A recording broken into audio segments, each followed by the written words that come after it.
Hello साथियों, मैं श्याम।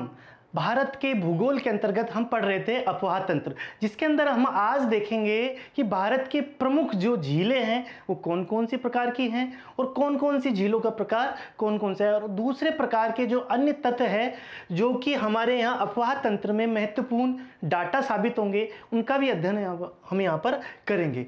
तो आइए तैयार करते हैं भारत की प्रमुख झीलों के बारे में कौन कौन सी बातें हैं। तो भारत की यदि झीलों की बात करें तो भारत की झीलें विभिन्न प्रकार की पाई जाती है, जिसमें से पहला प्रकार हमारा है विवर्तनिक झीलें।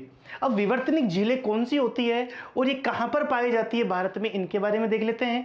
तो विवर्तनिक झीलें होती है जो कि प्लेट क्रस्ट की जो प्लेट्स होती है उनकी वजह से यहाँ इनका निर्माण होता है। और यदि हम बात करें कश्मीर की वूलर झील, जो कि भारत की फ्रेश वाटर की सबसे बड़ी झील है, तो ये प्रश्न बन सकता है हमारे यहाँ पर कि भारत की फ्रेश वाटर अर्थात अलवणीय जो झील है वो सबसे बड़ी अलवणीय झील भारत की कौन सी है। तो आंसर क्या आएगा, वूलर झील, जो कि कहां पर है, कश्मीर में। इसके अलावा यदि हम बात करें कुमायूं हिमालय की भी कुछ झीलें हैं, वो भी विवर्तनिक झीलें पाई जाती है।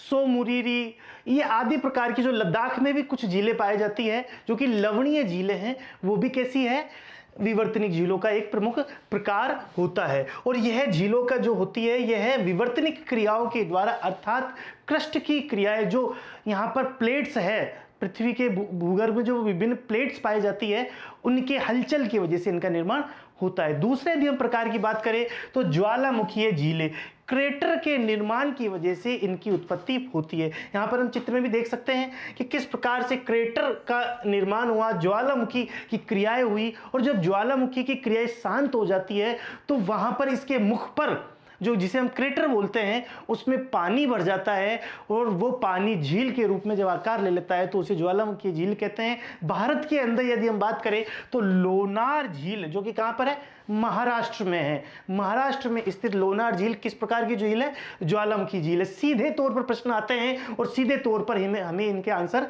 दे देने हैं। इसके बाद अगला है हमारा अनूप या लैगून झीलें। लैगून झीलें क्या होती है, बेसिकली हमें इस बारे में देख लेना है।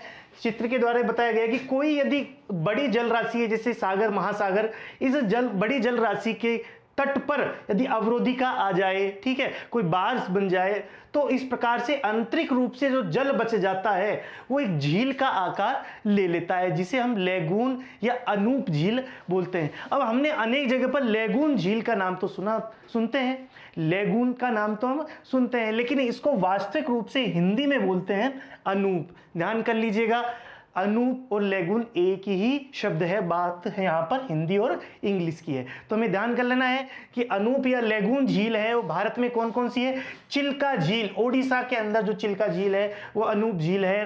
पुलिकट झील तमिलनाडु में, कोलेरू झील जो आंध्र प्रदेश में है, तथा केरल राज्य की जितनी भी झीलें हैं, चाहे वो वेम्बनाद हो चाहे दूसरे प्रकार की झीलें हो, वो सब कैसी हैं, वो इस अनूप या लैगून झील के रूप में ही मानी जाती है, जो कि बड़ी जल राशि जैसे सागर महासागर के समीप पाते हैं। ठीक है, ये हमें याद रहेगा। इसके बाद है हिमानी झीलें। नाम से पता चल रहा है हिमानी झीलें अर्थात ग्लेशियर के कारण निर्मित जो झीलें हैं वो हिमानी झीलें बनती है। अब ये कहाँ पर पाई जाएगी, हमें इतना देखो बच्चों, ये यहाँ पर देखने वाली बात है कि हमें यह पता होना चाहिए कि कौन सी झीलें मुख्यतः कहाँ पर निर्मित होती है। कई बार हम यदि कंफ्यूज भी हो जाते हैं तो हमें उनके बारे में, उनकी उत्पत्ति स्थल के बारे में यदि जानकारी होगी तो हम उन्हें पता लगा सकते हैं। तो यहाँ पर कुमायूं हिमालय की जितनी भी झीलें हैं, उत्तराखंड जो उत्तरांचल की जितनी भी झीलें हैं, जैसे नैनीताल है, भीमताल है, राकसताल है, नौकुचिया ताल है, समताल, पूना ताल, मालवा ताल, खुरपा ताल आदि जितने भी प्रकार की जो झीलें हैं ये हिमानी प्रकार की झीलें पाई जाती है। ठीक है, और यहाँ इनका जो निर्माण है वो हिमानी की वजह से, ग्लेशियर्स की वजह से इनका निर्माण होता है। ये हमें देख लेना है, हमें समझ भी आती है।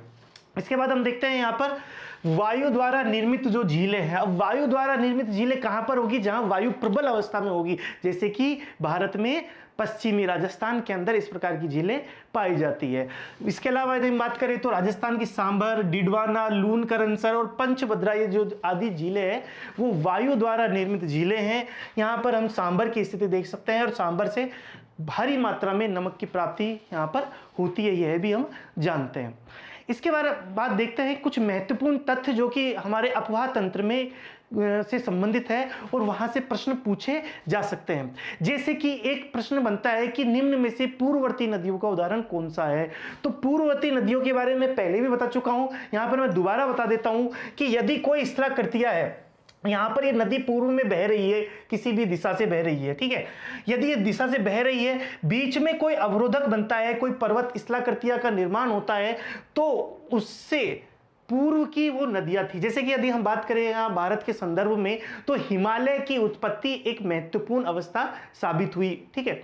तो हिमालय की उत्पत्ति से पहले की जो नदियां थी वो इन नदियों के नाम है, उन्हें पूर्ववर्ती नदी कहते हैं। सिंधु नदी, सतलज नदी, अलकनंदा, गंडक, ब्रह्मपुत्र, कोशी नदी जो है यह हिमालय को काटते हुए गहरे गार्ज में से आती है और इससे प्रमाणित होती है कि यह नदियां पूर्ववर्ती है, क्योंकि हिमालय की उत्पत्ति से पहले बह रही थी और वर्तमान में जब हिमालय की उत्पत्ति हुई, कोई स्थलाकृतियों का निर्माण हुआ, तो यह यहाँ पर इन उत्पत्ति को काटते हुए बह रही है। अर्थात जितनी ऊंचाई उनकी बढ़ रही है उतनी ऊंचाई में उनकी काट बढ़ रही है और यह पूर्ववर्ती नदियों साबित होती है। तो प्रश्न पूछा जा सकता है निम्न में से कौन सी नदी पूर्ववर्ती है, तो हमें आंसर दे देने हैं और हमें पता होना चाहिए।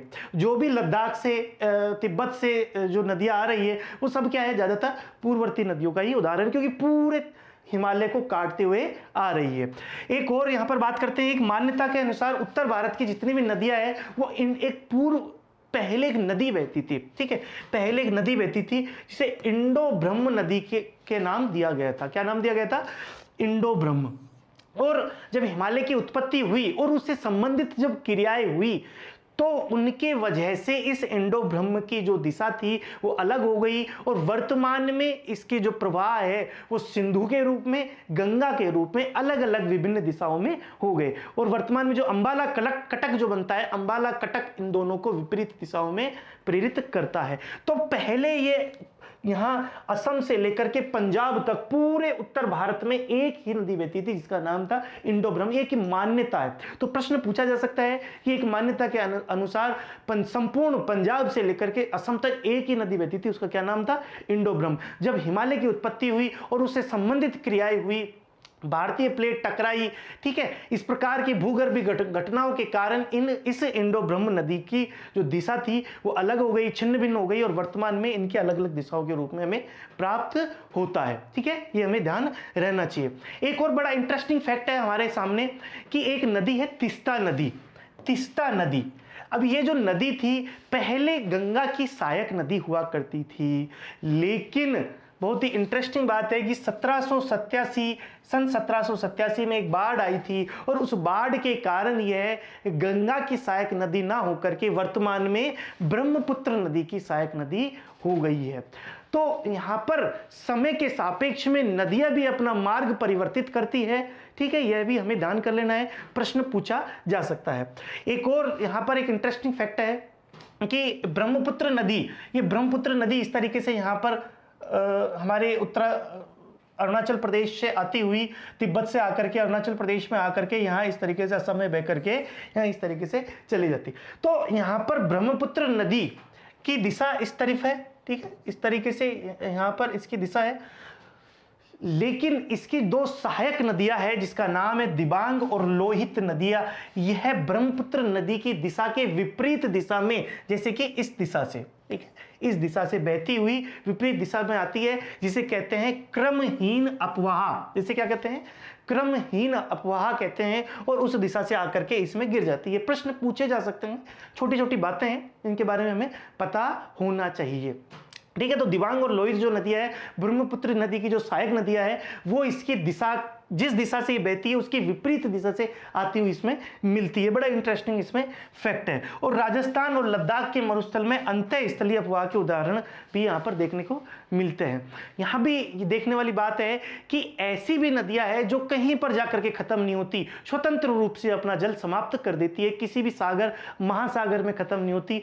ज्यादातर ऐसी नदियां जो मरुस्थल है, राजस्थान का जो मरुस्थल है, लद्दाख का जो मरुस्थल है, वहां पर ही पाई जाती है। जो लूनी नदी है वो भी इसी प्रकार की नदी मानी जाती है। राजस्थान में ऐसी बहुत सारी नदियां है। एक और फैक्ट यदि मैं आपको बताऊं तो सिंधु जल समझौता 1960 में भारत और पाकिस्तान के मध्य हुआ था। भारत और पाकिस्तान के मध्य सिंधु जल समझौता हुआ था। कब हुआ था यह भी प्रश्न पूछा जा सकता है, 1960 में। और इसके अंदर यह तय किया गया था कि जो पंच महानद है, ठीक है, जिसके आधार पर पंजाब का नाम पड़ा था, तो एक तो सिंधु नदी, इसके अलावा यदि हम बात करें 5 अन्य नदियां, सिंधु और उसकी सहायक 5 अन्य जो नदियां हैं, इनका जल का उपयोग कैसे करेंगे दोनों देश, भारत और पाकिस्तान, इसके बारे में समझौता हुआ था। तो इस समझौते के अनुसार सिंधु, झेलम और चिनाब, ये नदियों का जो जल है वो भारत केवल 20% जल ही इसका उपयोग कर सकता है, ठीक है। और रावी और सतलज, इनका 80% कर सकता है। तो इनका 80% और इनका 20% हिस्सा जल का भारत अपने उपयोग में ले सकता है। तो यहां पर एक नई बात आती है कि आपके दिमाग में आ रही होगी, तो ब्यास नदी का क्या होगा। यदि आपने पहले ध्यान से पढ़ा होगा तो ये हमें पता चलता है कि ब्यास नदी पूरे तौर पर भारत में ही बहती है। ध्यान आया आपके, ब्यास नदी पूरे तौर पर भारत के अंदर ही प्रवाहित होती है, इसलिए इसका तो समझौता होगा ही नहीं है, तो समझौते का हिस्सा ही नहीं है। तो इस प्रकार से एक नया प्रश्न भी बन सकता है कि निम्न में से किन नदियों का समझौता सिंधु जल समझौते के अंतर्गत आता है। तो यहां पर होगा, ब्यास का नहीं होगा, बाकी की सभी नदियों का यहां पर समझौता हुआ है। तो रावी और सतलज नदी का 80% हिस्सा भारत लेगा और बाकी 3 सिंधु, झेलम और चिनाब, इनका कितना, केवल 20% हिस्सा ही भारत उपयोग में ले सकता है। तो ये भी हमें डाटा सामने होना चाहिए। अब भारत के अंदर जो प्रमुख बांध परियोजनाएं हैं, इनके बारे में हम देख लेते हैं कि कौन कौन सी बांध परियोजना कौन सी नदी पर और कौन से राज्य में स्थित है।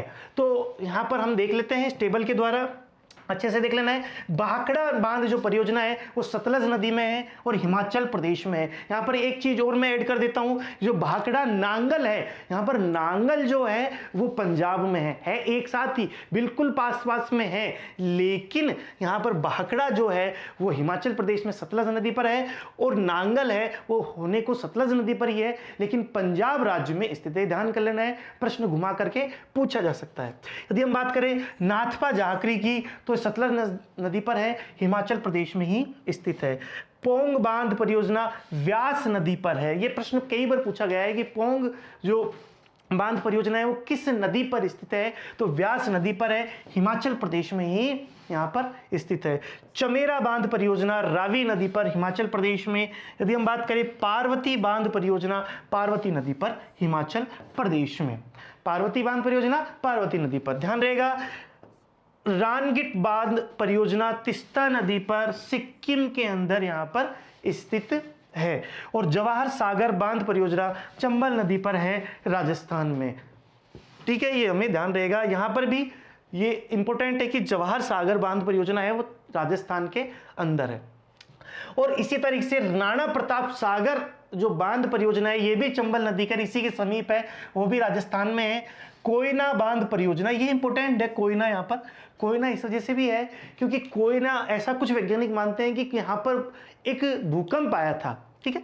ये कोयना बांध परियोजना की वजह से आया था क्योंकि बहुत सारी जल राशि यहाँ पर इकट्ठी हो गई थी कोयना नदी में, महाराष्ट्र के अंदर कोयना बांध परियोजना, इसी वजह से कोयना भूकंप आया था और वैज्ञानिकों को नए सिरे से सोचने पर मजबूर कर दिया था कि क्या दक्षिण भारत या भारतीय प्रायद्वीप में भी भूकंप आ सकते हैं क्या, क्योंकि ये शील्ड है, एक स्थिर भूभाग है, वहां पर भी भूकंप आ सकते हैं क्या। तो नए सिरे पर सोचने को मजबूर कर दिया था कोयना बांध परियोजना के कारण, ठीक है। यह ध्यान रहेगा हमें। पूर्णा बांध परियोजना कोयना नदी पर, महाराष्ट्र में। भीमा बांध परियोजना भीमा नदी पर, महाराष्ट्र में। जायकवाड़ी बांध परियोजना गोदावरी नदी पर, महाराष्ट्र में। छोम बांध परियोजना कृष्णा नदी पर, महाराष्ट्र में। तवा बांध परियोजना तवा नदी पर, मध्य प्रदेश में, ठीक है। ये तवा नदी है छोटी सी, वहां पर, यहां पर मध्य प्रदेश में। बाण सागर बांध परियोजना सोन नदी पर, मध्य प्रदेश में। और ओंकारेश्वर बांध परियोजना नर्मदा नदी पर, मध्य प्रदेश में। यह भी इंपॉर्टेंट है ओंकारेश्वर बांध परियोजना क्योंकि यह भी नर्मदा नदी पूरी तरीके से यहाँ पर विवादित रूप से है, क्या इस पर विभिन्न प्रोजेक्ट जो है वो चलाए जाएं, नहीं चलाए जाएं। ठीक है, इसके बाद देखते हैं इंदिरा बांध परियोजना नर्मदा नदी पर मध्य प्रदेश में, गंडक बांध परियोजना गंडक नदी पर बिहार में, कोशी बांध परियोजना कोशी नदी पर बिहार में। ये बहुत इंपॉर्टेंट है क्योंकि कोशी नदी यहाँ बिहार में अमूमन तौर पर बाढ़ लाने के लिए फेमस है। ठीक है, तो यहाँ पर कोशी नदी है जो बिहार की शोक भी कही जाती है, यहाँ बहुत ज़्यादा मात्रा में बाढ़ लाई जाती है और कोशी बांध परियोजना इसमें रोक लगाने में महत्वपूर्ण सहायक होती है, बाढ़ इससे कम आती है अपेक्षा। फरक्का बांध परियोजना हुगली नदी पर है पश्चिम बंगाल में, यह भी इंपॉर्टेंट है, यह भी बहुत इंपॉर्टेंट है क्योंकि यहाँ पर इस फरक्का बांध परियोजना के कारण ही इंडस्ट्री को विभिन्न पानी सप्लाई की जाती है। और इसके बाद है मयूराक्षी बांध परियोजना, ये अनेक प्रश्न पूछे जाते हैं। मयूराक्षी नदी कहाँ पर है? मयूराक्षी नदी पश्चिम बंगाल में स्थित यहाँ पर मयूराक्षी बांध परियोजना स्थित है। तो जो प्रमुख प्रश्न है वो इस तरीके से पूछे जाते हैं, ये हमें ध्यान कर लेने हैं। ठीक है, धन्यवाद।